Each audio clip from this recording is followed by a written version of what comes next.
The Mannin Line with Andy Wint.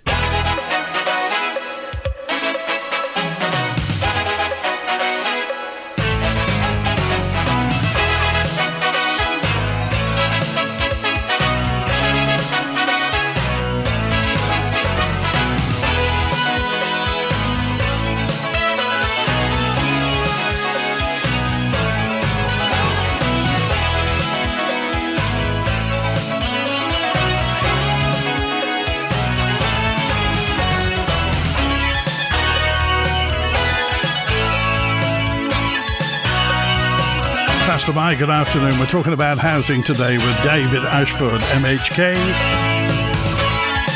and Councillor Peter Washington from Douglas City Council. Whether it's Douglas City's housing, social housing in general, anything you want to talk about, the future of housing on the Isle of Man. And of course it is a moot point with many people, i.e. getting on the housing ladder, be it social housing or purchasing housing or the DOI's housing. So, Faster Peter Washington, hello, good to see you. Thank you for inviting me. No, not at all. And David Ashford, MHK, with, of course, Cabinet Office, but also it's Housing and Communities Board. Yes, I right? chair the Housing Communities Board. Okay, and that's, what's that purpose? What does it do? So the Housing Communities Board was formed after the general election in 2021 by the Chief Minister to help try and bring together the various strands of housing policy across government, because housing is split over several departments. So there's elements in Cabinet Office, elements in Department of Health and Social Care, and elements in DOI. So what the board does is it brings all those strands together to try and develop a centralised policy to make sure that everyone's pulling in the same direction. Okay, and Peter Washington, you are chair of the Housing and Properties Committee, yes. Which means what does properties mean? What bit's well, that? The council that have their own properties that they run and that they rent out, so it's a big portfolio of different things. But in the main criteria is all the social housing that Douglas City Council have. 2,300, is it? Just a little bit over than that, yes. Okay, it's a lot. It is a lot. So, I mean, is it the first time you've done this, but chaired this particular committee? Yeah, I've sat on the committee for the last 4 years. And then with the last election only a month ago, when everything changed, I was lucky enough to be able to get chairman of this committee. Okay, with a view to doing what, Peter? Well, I think for the first time in a long time, and I don't know if I'm not saying that I'm unique or anything, but I'm actually a council tenant. So to have a chairman of the housing committee and have a tenant in such a position, it's going to be, I think, very useful. Okay, in what way? Well, I think for the last 4 years, I think I've managed to make a difference in a lot of the things that we do have control and power over.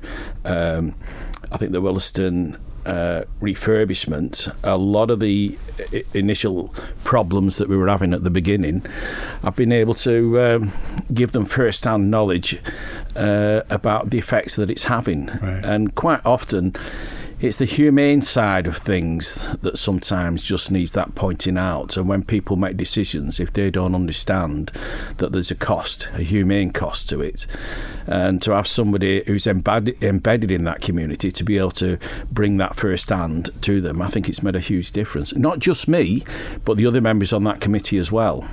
Williston's big. Is it the biggest estate? It's the biggest estate that we have on the island, yeah, over 750 units or houses or properties, yeah. And how far is the refurbishment through now? We're just over halfway, so we're a little behind time, which I think on a project so big, and I think because of the nature of how it started, there was a lot of naivety about what was needed in these properties, and I think as it's gone on and on, the list of actual refurbishment criteria has completely changed. Right. And I think now we've got it right. Those houses that are being refurbished now, they're having everything done to them inside and out. When it started 7 years ago, they were only doing the outside skins, which left the inside a 50s house, and there was no point having a nice new roof on and nice new walls, and yet your floorboards were going through, which was happening. But now, as soon as those properties become vacant, there's a survey surveyor in there, and everything that's needed is listed. So when those properties are handed back to the tenant, we anticipate that it's going to be a good 10 years before any more maintenance is going to be needed in there. Okay, and how's the budget looking for it all? We're still on budget. It's very tight. It's very concerning because it will be quite easy. One of the biggest things that we cannot do is we cannot run over budget and we cannot run over time. The length of time that it's taking to do a lot of this work now, we appreciate now that there's more work that's going to be involved. So it's gone from a 14-week project to do each property. Some of the houses now it's taking a year because they're replastering and the floorboards and everything like that. They're hefty buildings, aren't they? They are hefty buildings, but I think the value that we've got with this project that has been how it's gone on, there was a perceived perception of how it would be. The actual reality is completely different, and I don't think in reality that if we had other properties in this state we will do the same thing again. It will be completely different. So the learning curve that we've got, and that's not just for us, that's for everybody on the island. And we have got legacy issues of older properties. Does this sound familiar, David Ashford? It does. I mean, I was chair of the housing board at Douglas Council back when the Williston project actually first started. So it does sound very familiar. I mean, at the time, Douglas Council at that point were pushing to actually do what we did in Paul Rose, which was basically knock it down and rebuild. The Isle of Man government at the time actually turned around and said they didn't believe that was value for money. Ironically, with the way the project had to go and the additional works that have been found, if you total it up now, the budget's probably higher than what a knockdown and rebuild would have been if they'd started it at the beginning. But Douglas Council has been determined to see the project through. Douglas Council's been working very hard to try and accommodate tenants' needs, and certainly although it's taken a long time to get to the point we're at, as Peter's said, it is now moving forward and it's actually providing modern homes. And the important thing is, as you say, modern homes, and a social house should be a modern, well-appointed home. It should. I mean, you should not have a different standard in the public sector than you would in the private sector.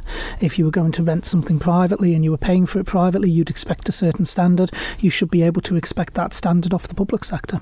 OK, if you want to get in touch with Peter Washington or David Ashford, call 66 13 68, text 166 177.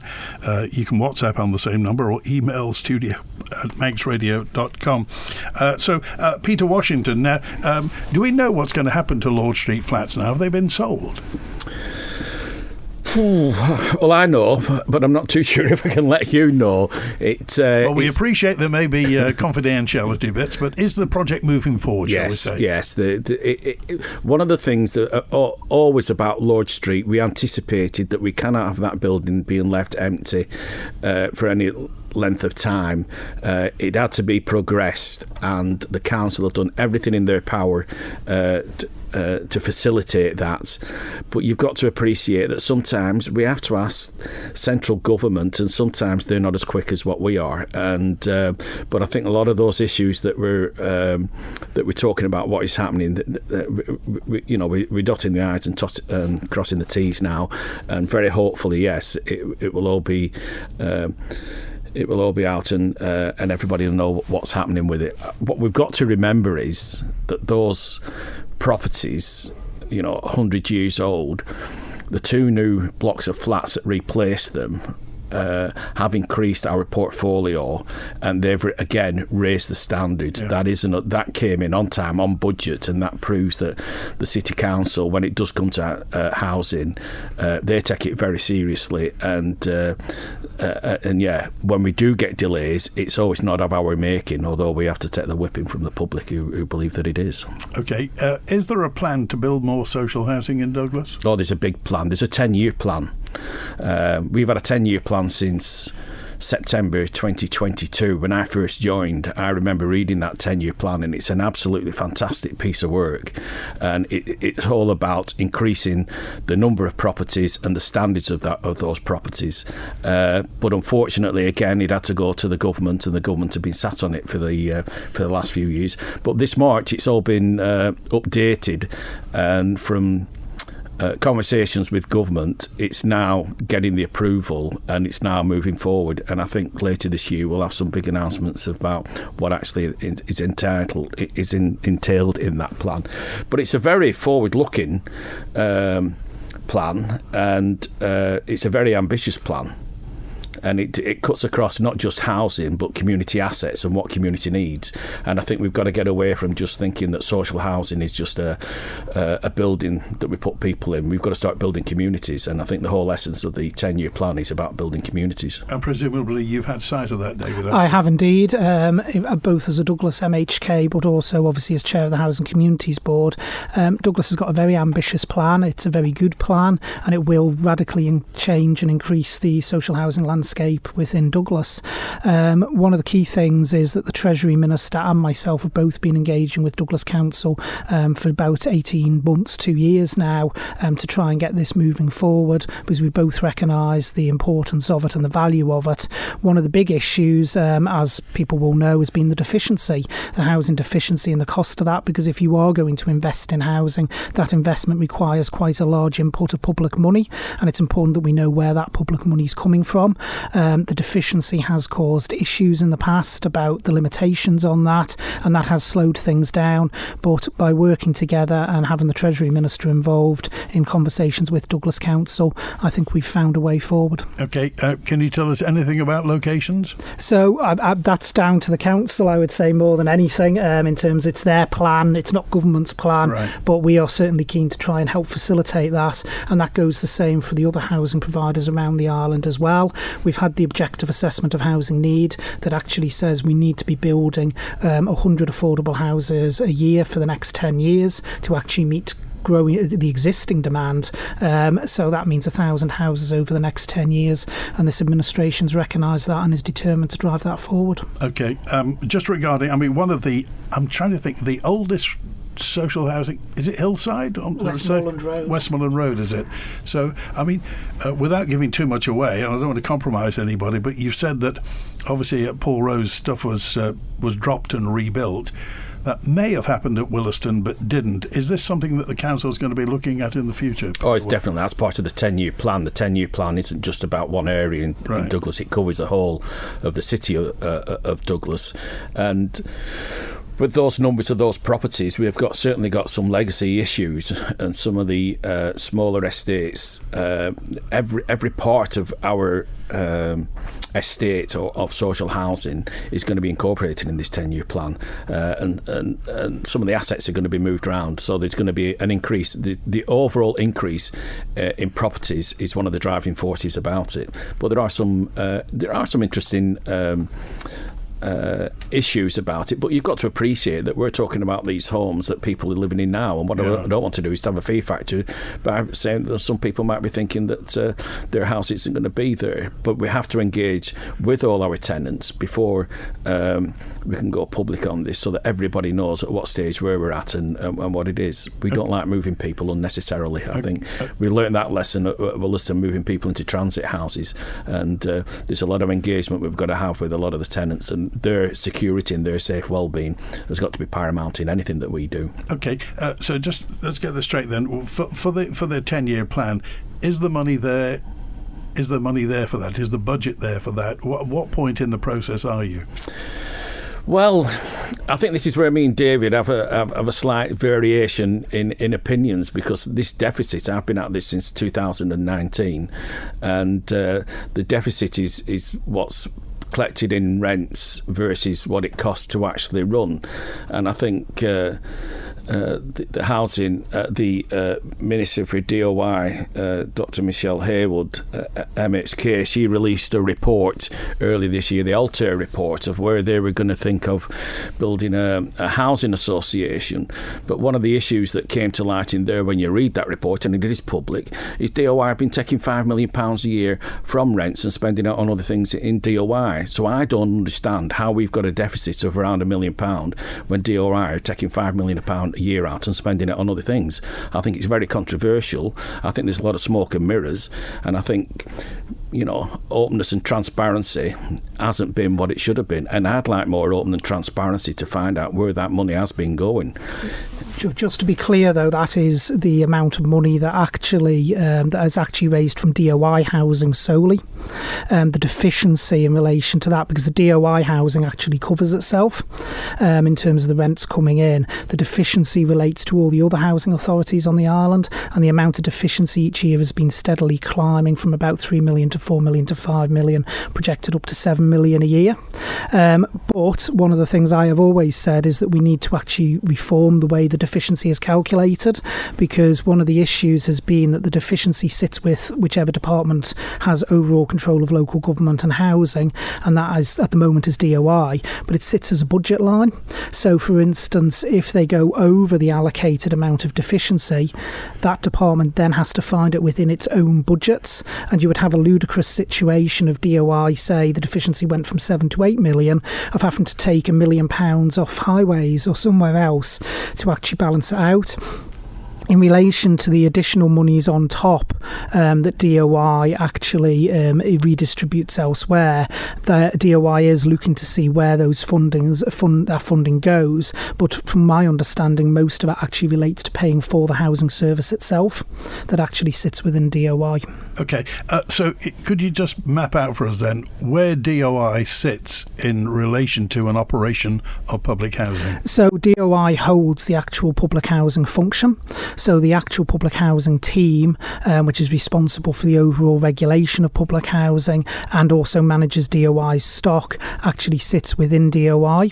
The decision at the moment has been not to go to a fully fledged housing association, but instead to actually set up a housing agency, which would create a separation within DOI between the regulatory side and the management side of DOI housing, and so the agency would look to administer DOI housing. Okay, and where do the local authorities sit in this diagram? So the local authorities themselves, their regulation and so on is set by DOI. So the local authorities report effectively into DOI in terms of their public sector housing. Okay, let's get to the lines now, and I think it's Mrs. Kelly. Is that Mrs. Kelly? Yeah. Oh, hello. Have you got a first name, Mrs. Kelly? Yeah, Veronica. Oh, Veronica. Well, you're live with David Ashford and Peter Washington. What's on your mind? Well, I've been in my house on Groves Road. Don't know whether I'm Pulrose or Spring Valley. When Pulrose was getting done, we were Spring Valley. When Spring Valley was getting done, we were Pulrose. But the point is, I've been in over 50 years, and about 13 years ago, we were told we were getting moved out. Then we were staying in while work gets done. Then we had a meeting down at the golf club, and the whole estate was getting knocked down. Now we've been left in limbo all this time, no decorating getting done. My husband now is down with vascular dementia, Alzheimer's and cancer. And I would like to know what, because they can't be bothered getting in touch with us, what is happening to the houses here? Okay, Peter Washington. Well, my heart goes out to you, and it's a very sad story to hear this, but unfortunately it's something that we do hear quite a bit, and this is where I think we've got to start putting people before properties, and this is a case. Yeah, like I said, I've heard this so many times before, and people are being left in this situation. I can't give a definite answer on that property here and now, but I think I'd like to speak to my colleague, Councillor Stephen Crellin, because I can answer probably any question that you have on Williston, but when it comes to Pulrose, Councillor Crellin is my go-to man. Okay. And he will have the history and he will have the story on that one, and he will probably have the answers to that as well. Okay, David Ashford? Yeah, I think this forms part of the Spring Valley refurbishment that the council was looking to do, the Spring Valley development. My understanding is that there was looking to be monies apportioned to that in the next sort of 12 to 18 months to try and move it forward. It is something that seems to have dragged on for years. It was being talked about shortly before I left Douglas Council, that there needed to be either a refurbishment or a knocking down and rebuild of Spring Valley. So, Veronica, when was the last time anybody spoke to you from the council? I got a letter a few months back. My head's done, I can't remember exactly when. It was a few months back that they would be getting in touch, but we know we never will get in touch. They won't get in touch. They never do. Well, the council has heard this now, and we've got your telephone number. If I may I give your telephone number to the councillor, and they'll certainly be in touch with you. Yes, I've been in touch with them for a bungalow or something, because my husband's getting where he can't go up the stairs now. Okay. I couldn't put a walk-in shower in because family house. So... Okay, right. What do I do? Take them outside and give them a hose down? Well, I wouldn't. Well, not in this weather, Veronica. I wouldn't. No. But anyway, listen. We appreciate your call today, Veronica, and somebody will be in touch with you very shortly about that. Yeah, you have to deal with people, and again, these are people's lives, aren't they, Peter? This is one of the issues that we've got with the legacy issue that we're left with. Some of the work that's been done on these houses quite a few years ago should not have been done, and when we're trying to refit some of these properties, it's the human cost that's always worse than the actual physical cost. And there's a prime example of we're not meeting the needs of these of some of these tenants. Well, it's funny, isn't it? 30, 40 years ago, everybody had baths. Now it's showers, isn't it? People take showers nowadays. I think she again has highlighted, and one of the things that we're having to address, that there is a policy that DOI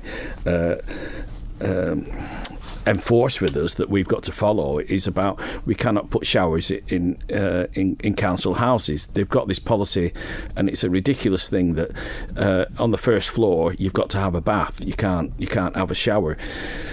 It's not about the needs of the tenant.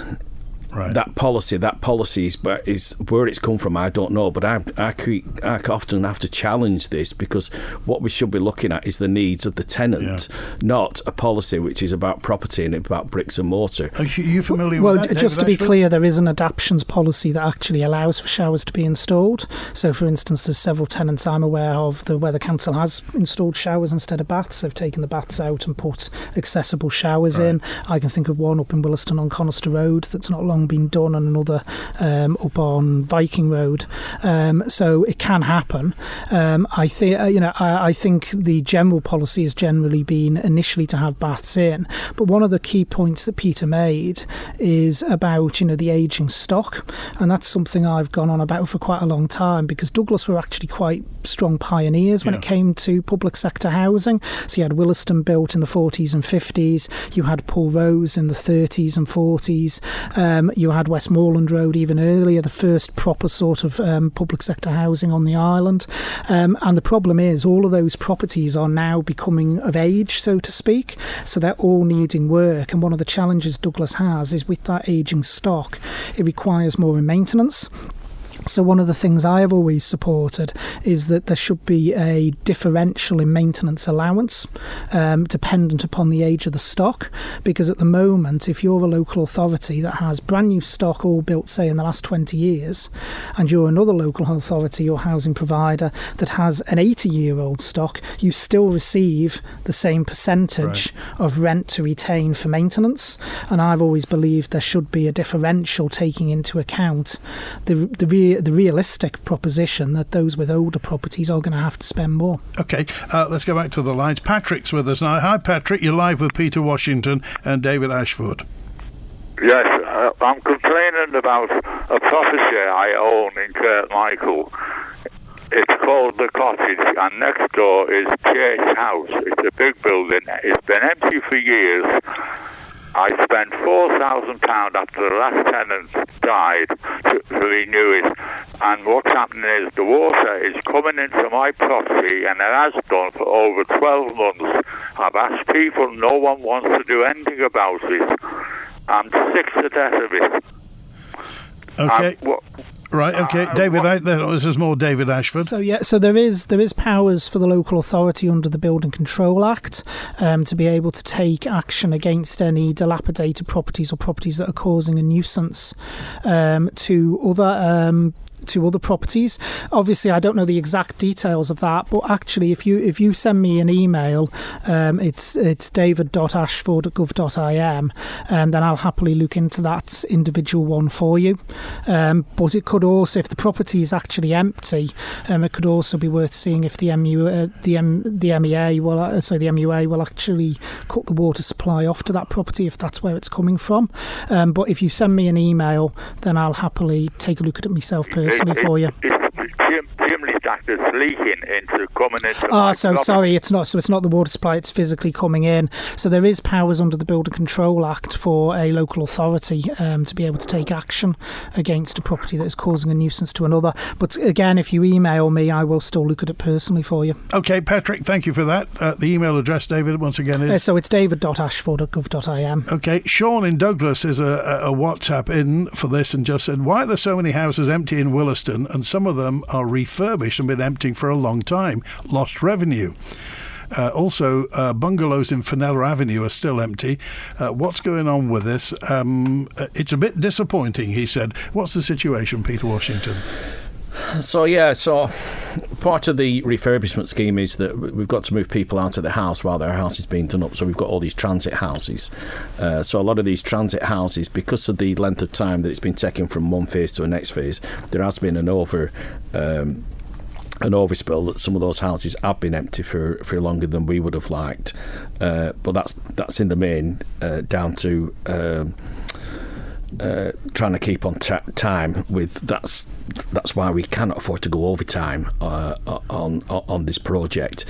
There are some other properties that are empty. What we're finding is that when a property is handed back to us, when they're being surveyed, at one time everybody remembers, anybody in social housing, that when the house became empty it was just given to the next one and they had to get on and make do with whatever it was and sort it out themselves. That's not the case now, and what we're finding is in some of these houses they haven't had anything done to them for a lot of years. Now, to bring them back up to any kind of standard before anybody can go in, they're going to need an awful lot of work.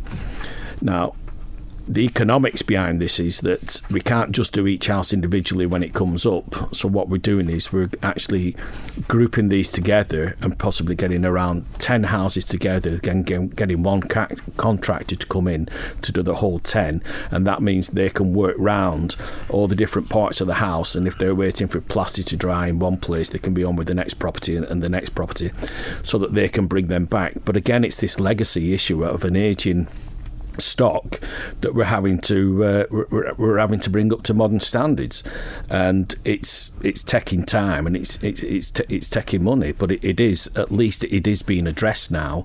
And when these properties do come back online and people are back in them, again, the standard that they're bringing them up to is we shouldn't be having maintenance problems with them for quite a few years. Okay, so we're halfway through, you reckon, through the project. When will Williston be spick and span and brand new? When will it be spick and span and brand new? Well, each of the phases that we've got, what we're hoping for now is that now that we know exactly what it is and the cost of everything, every phase has got to be checked for timings and for cost. And I'm hoping that it's going to be less than 5 years. What we want to be at this stage of the game is we've learnt all the lessons. We should be accelerating the time that it takes to done, not having more delays. Okay. Well, with that, you're listening to Peter Washington. He's the new chairman of Douglas City Council's Housing and Properties Committee, and with him is chair of the Government's Housing and Communities Board, David Ashford, MHK. And if you want to get in touch, text, email, call and WhatsApp between now and 1, it's 25-2. We interrupt this broadcast to inform all our listeners about the huge range of bathrooms and showers on display at Pacesetter. Yes, you all know that Pacesetter is known as the island's largest tile store, but I'm here to tell you that their bathroom displays are truly inspirational. Visit Pacesetter on Harris Terrace, where you'll discover a fabulous collection of stylish bathrooms. There's something to suit everyone, with design available. Pacesetter bathrooms and showers to show off about. On our island, you know the value of the real thing. Fresh air, unspoilt landscapes, a road that truly connects you to the ride. That's why at Manx Petroleum, our premium vehicle fuels are just as pure. No unnecessary metallic additives, no shortcuts, just quality ethanol-free petrol and fame-free diesel. The way it should be. When it comes to what goes in your tank, go premium, go Manx Petroleum. Manx Petroleum, always here for you. Enjoy uncompromised relaxation at great prices in Millichap's Stressless Studio clearance event. Come and see the clearance prices for yourself and find out which of Stressless's range of recliner chairs is right for you. The Stressless Studio clearance event, now on downstairs at Millichap's of Ramsey. The extended Ramsey Garden Centre is deceptively large. You'll find a warm welcome and everything from bedding and perennials, fruit and vegetables, to lighting, garden ornaments, bird baths, bird tables and indoor and outdoor pots. Come and browse at Ramsey Garden Centre. This Tuesday at 5:30 here on Manx Radio, join Kiri Kermode and myself, Simon Clark, for a special look back at the Silver Lapwing Awards, which were held here on the Isle of Man. We chat to the finalists who encourage and support the wildlife alongside commercial food production and some of the organisers. It all took place courtesy of Rob and David Cool from the Ballagorn farm, who were the winners of the prestigious Silver Lapwing Award last year. That's all in Countryside, Tuesday here on Manx Radio at 5:30. And don't forget, you can download or subscribe to the podcast for free at manxradio.com. The Mannin Line with Andy Wint. David Ashford, MHK, Peter Washington, Councillor Washington from Douglas City Council. Oh, and Juan's on now. Hi, Juan. How you doing, Andy? Peter and David, how are you? Good Hello, afternoon. Juan. Good. Yeah, a couple of questions for Peter, one for David.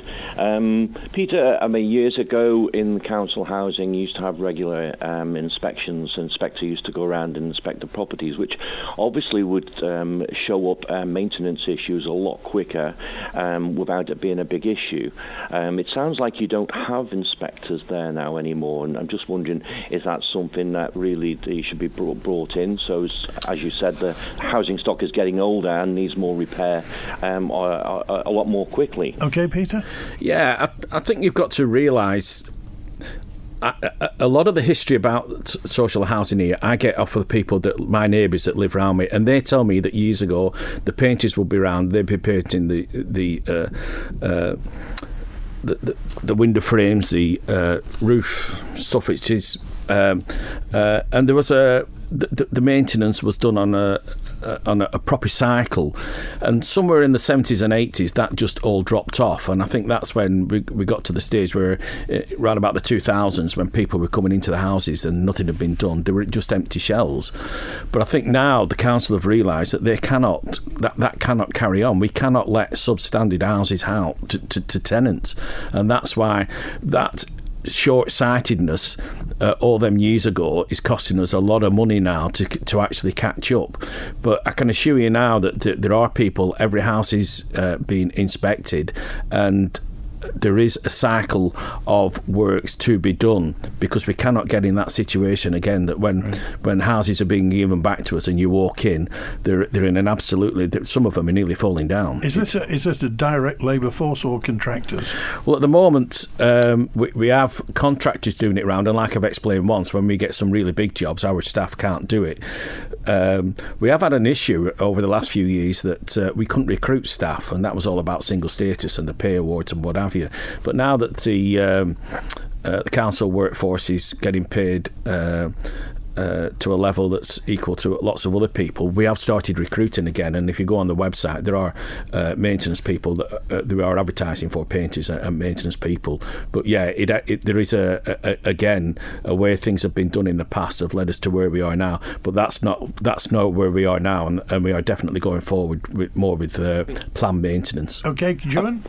Yeah, I think my point there was you used to have annual or biannual inspections, which obviously the inspector went in there to see if there was any mould or damp, or whether people were ventilating the houses properly. And the other point as well, I'm trying to get through stuff quickly. I think you've got 56 houses which are empty at the moment, and you've cited that you use them as transition houses. Devon Watson, when I asked him this question the other week, said that it was down to financial situation of getting the work's done on these houses. And again, I asked a question there for your 10-year plan, where is that money coming from? And that was an interesting statement you made about DOI and the transparency. I'll bear that one in mind, looking down the rabbit holes in the future. David, I wanted to come on to you on a bigger scope with housing. I was with someone the other day who was renting a property. Within 24 hours, they had 20 viewings listed for that property. Most of them are from people off the island. The Isle of Man is advertising very, very heavily in Africa at the moment, in different parts, for people to come here and work. This is either companies that's here or the Isle of Man enterprise which is doing this. The people, and I spoke to this person, I've spoken to quite a few of them, they say we come here because we're asked to come here to work. When we get here, we find that there is no properties. There's nothing here for us. They're taking, I wouldn't say substandard properties, but they're taking HMO properties because there is no accommodation for them. So my point here is this island is bringing these people in from far afield and telling them there's this, that and the other. But my bigger emphasis here is what pressure is this putting on local people? Because everyone is now fighting for these houses. The local people who have lived here and cannot get on the housing ladder, cannot get any decent rental accommodation, are in the queue with people coming over here to get properties.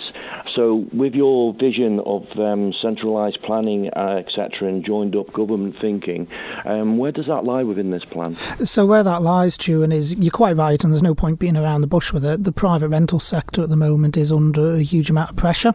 There's a lot of people chasing very few properties, and what that's also doing is driving up prices in the rental sector as well.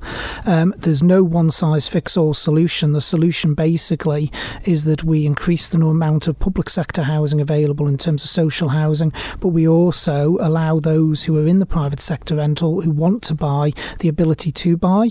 Both myself and the Treasury Minister and the Housing Communities Board as well have been meeting with several organisations that may well have ideas to be able to drive that forward and make it easier for people to get that first step on the ladder, because that is also a problem which you just highlighted there, of people actually stuck wanting to buy and own their own home but not able to get the deposit together or something like that. So we also are looking at the different types of housing schemes available, but like I say, it's no quick fix. What I know a lot of companies are doing now as well, some are houses in multiple occupation, but they are looking at actually sourcing their own housing as well, rather than relying on the private rental sector. Because I've actually spoken to companies who've got a similar problem. They're trying to bring workforce in and they can't find appropriate accommodation for them. So some companies have even taken to actually purchasing properties themselves to be able to put their workers up. But again, we're back to the problem there of the local people, and I see now, if you go down on Peel Promenade, there's someone's written on the bollards on boardings of places that's going up at the end of the promenade, more expensive homes for non-local people.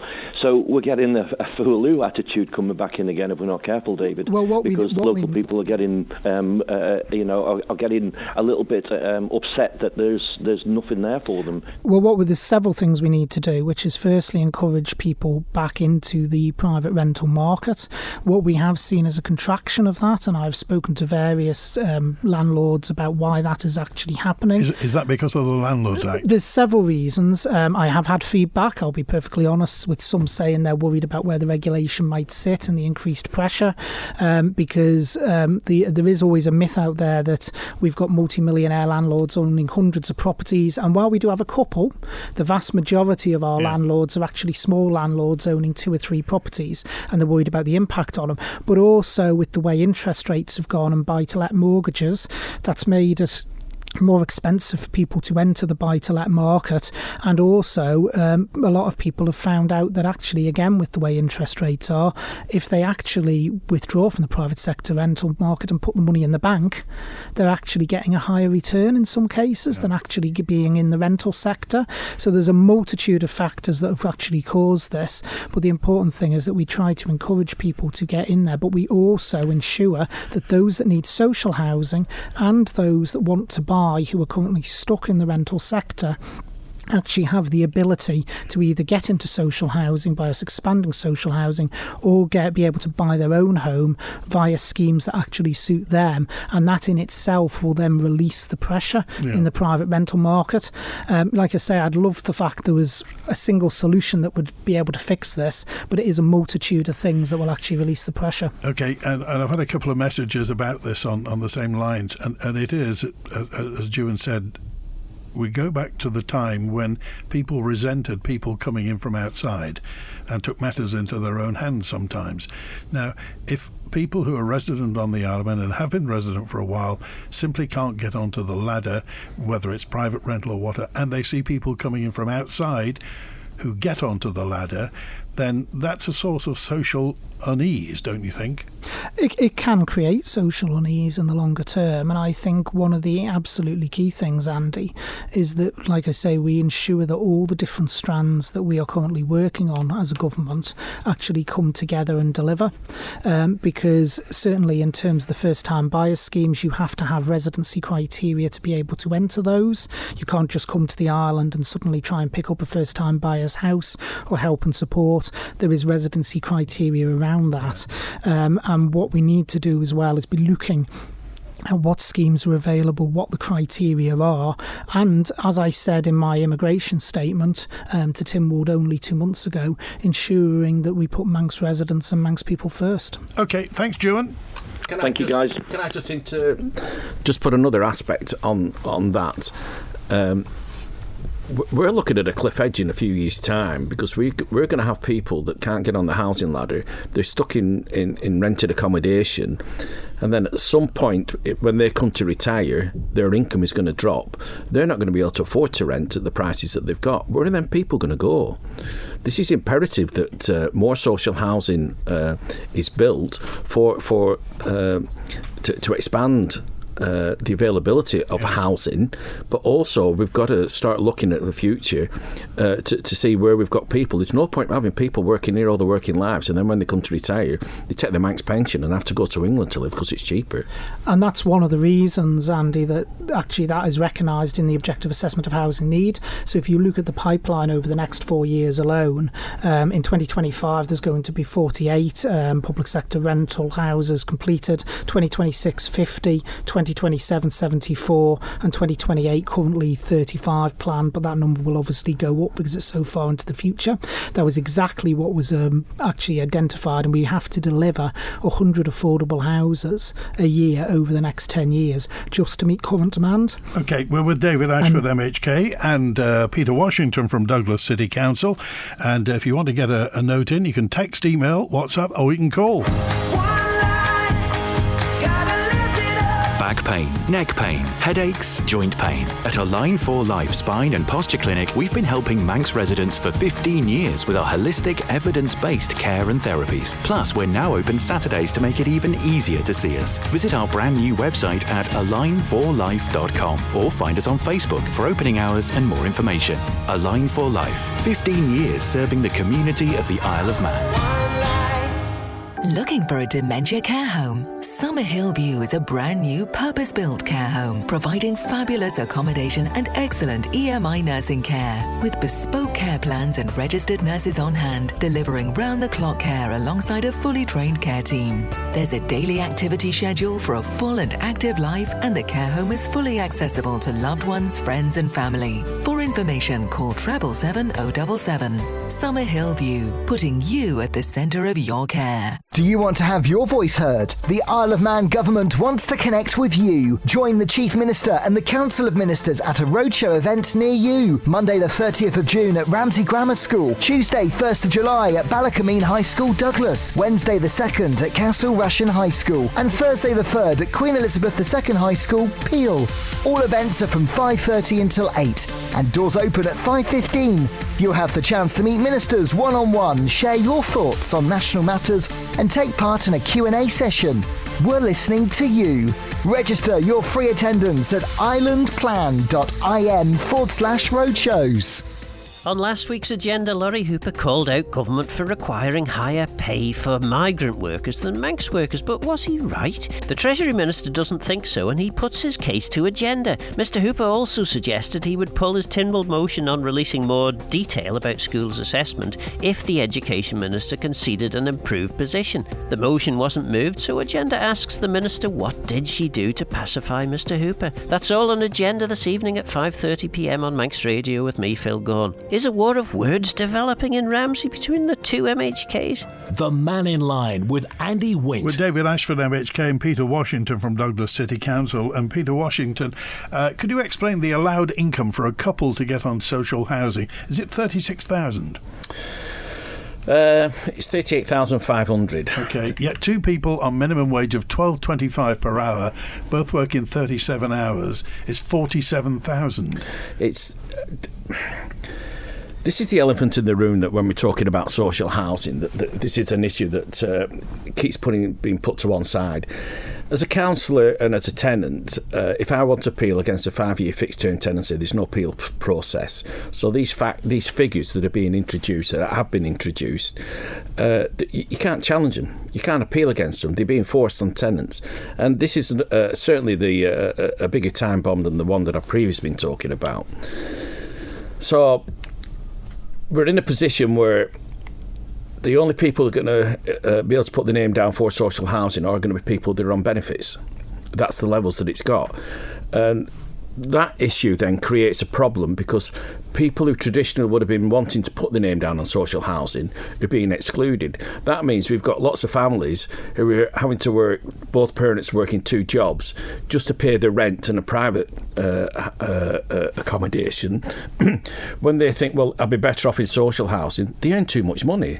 So they're excluded straight away. So that's another legacy issue that we're going to get going down the line, that they're going to be trapped in that kind of rental property. The other issue that we've got with the 5-year fixed-term tenancy is that the amount of money before you're not given another tenancy after 5 years' time. They review your tenancy, and then they're saying, well, you earn too much money. If you earn more than £67,000 between a couple, which isn't a lot by today's standards, you don't get another tenancy. So effectively, you're being evicted. So we're stopping. When we look at the actual waiting list for people to come into social housing, those figures are being artificially held down. If we were to scrap completely an entry level to get on your name down for social housing based purely on financial income, that will give us a true figure of how many people need social housing. And at the moment, because of this lag that they've got and the way that it's been allowed to drop each year, as inflation has gone up, those figures haven't gone up. We're actually restricting people coming into social housing, and at the same time we're evicting people that traditionally would be able to stay in. David Ashford? Yeah, so I don't agree with the complete scrapping, because that's the system we used to have, and it meant that people on quite high incomes could apply for social housing and were competing against people on low incomes for properties as they were coming up. I actually was on the council during that system being in place, and it really didn't work. But one thing I do agree with, and most certainly me and Peter agree on, is the income thresholds need to be looked at again. I moved a motion in Tynwald around that. I've been campaigning in Tynwald back when I was a backbencher on this, because particularly the point of exit, where people are being told they can't have a renewal, that takes no account of age. You can have someone who's coming up to retirement who is then told, actually, you're over the limits, you need to go. So I think the whole thing does need to be looked at, and we need to ensure that it actually takes into account people's individual circumstances. But just to be clear, the actual amounts are listed in the legislation, so they are actually in the secondary legislation. But again, I've campaigned long and hard that there should be an uplift every single year to make sure that it's actually keeping pace with the rise in incomes. But just to be clear as well about the minimum wage, because you raised that point, 2 people on a minimum wage, it is based on the calculation of what people need to live off, and the calculation of what people need to live off for a couple isn't just taking wages times 2. That's not how the statistics actually work. OK, do you agree with Councillor Washington that the clock's ticking, though, regarding this? Oh, most definitely. And I've been moving motion after motion. Peter knows in Tynwald, I think I moved 3 motions in total to get this actually looked at and to bring changes. Off the back of one of my motions is the reason now that both pensions and actually additional income and savings is actually calculated differently in the calculations than they were when this scheme first started. OK, well, we're about out of time now, so I'll ask you now, Councillor Washington, will you come back again and talk more about this? I'll be only too pleased, having been here once and now I've got an idea what it's about. And we didn't even talk about the municipal association. So. Well, I'll have to come back and talk about that then, definitely. Okay. Thanks for being with us today. There was lots more to talk about. Also, we were going to talk about sheltered housing and where that goes. I know Douglas Council has Hazel Court and I think Waverley Court. And I think there's also Ballinard Court as well. So lots more to talk about where that's concerned. We've been talking about housing. If you want to follow up on this, by the way, all you need to do is to get in touch. The email address is manninline@manxradio.com. The answer phone will be on 682-631. Back tomorrow with an open line, and on Wednesday, Teresa Cope will be on, Chief Exec of Manx Care. So if you have any question you'd like to put to Teresa Cope, you can either send one to the Mannin Line address or put a message on the answer phone or take your chance on Wednesday. So that's it. Thank you, David Ashford. Thank you, Andy. Good to talk to you as always. And Peter Washington, until the next time. Thank you. Thanks for being with us. And thanks to Chris on the phones today. And thank you for being part of it.